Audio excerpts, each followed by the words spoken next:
Okay, so let's take a look at the Withers, which has been downgraded from a graded stakes to ungraded at 250,000. It's the seventh race on the Saturday card at Aqueduct, run at a mile and an eighth for 3-year-olds. And important to note, at Aqueduct, much like Gulfstream last week in the Pegasus World Cup, a mile and an eighth race, pretty close to starting on a turn. The first turn comes up pretty quick.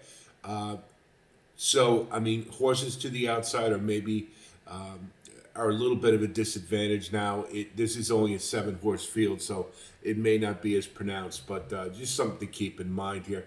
Looking at this field, this is Mo Quality ran in the Smarty Jones, but aside and Omaha ran in the Jerome. But aside from that, this is a lot of kind of new shooters.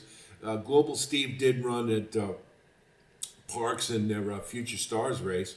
But aside from that, these are a lot of horses dipping their toe into stakes company. And, you look at this field, and honest and true, looking at this one, whoever gets to the lead is going to win this race, in my opinion. This is all late speed. There is no real confirmed front runner. And really, the only one that I see is probably interested in getting to the lead is Captain Cook, number 6. He's trained by Dick Dutrow. You got Manny Franco in the irons, and his maiden score was pretty much on the front end. I'm not crazy about the pedigree for 2 turns, but you know what? In a field like this, it's not really going to matter because all the rest of the horses in here are pretty much grinders. And so, to me, it's just, he gets on the lead, he slows it down to nice soft fractions. He's going to have plenty of time to get home.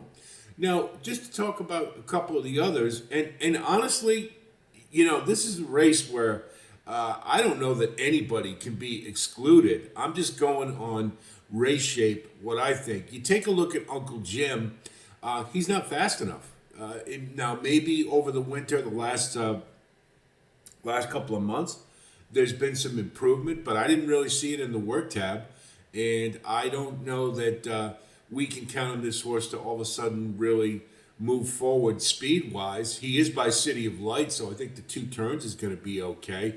But I just didn't see enough to get excited about going into this race, and so I'm going to let him go. You want to use him? You could say that with any horse in here. Honestly, you can. But to me, I'll let him go. Mo Quality ran the Smarty Jones. It did better than expected around 2 turns.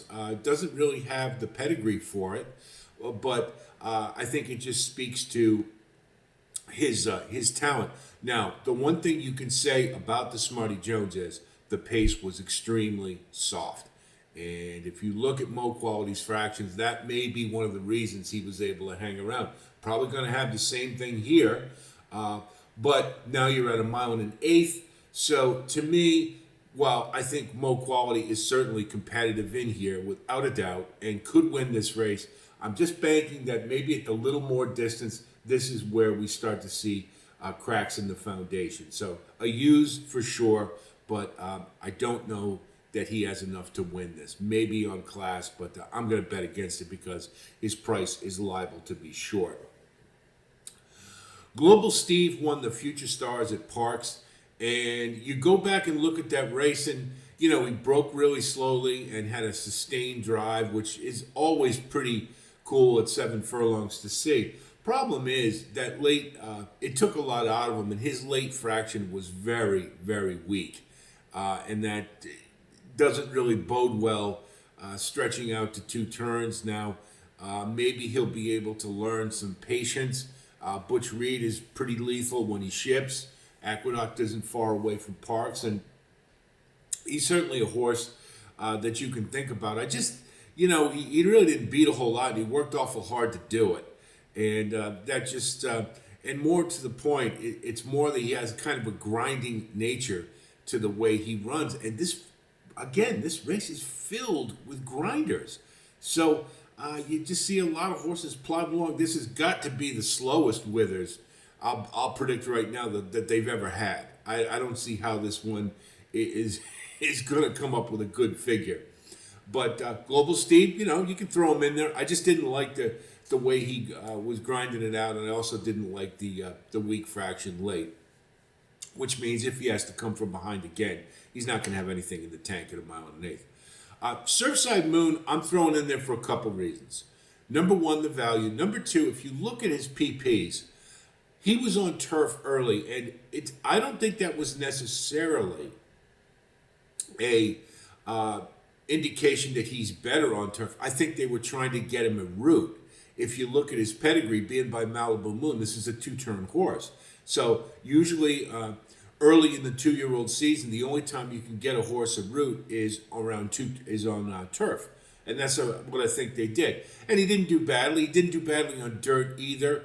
I think that the 1.125 is going to meet this one between the eyes. And for that reason, I'll take him at what likely will be a price in this race, and I'll use him underneath. But again, not real excited about him turning the tables and winning this. But I do think that because he's a two-turn horse, maybe that gives him a little bit of an edge. Finally, we'll look at the late runners, and honestly, I think you could have put S for 5 of the horses in this race.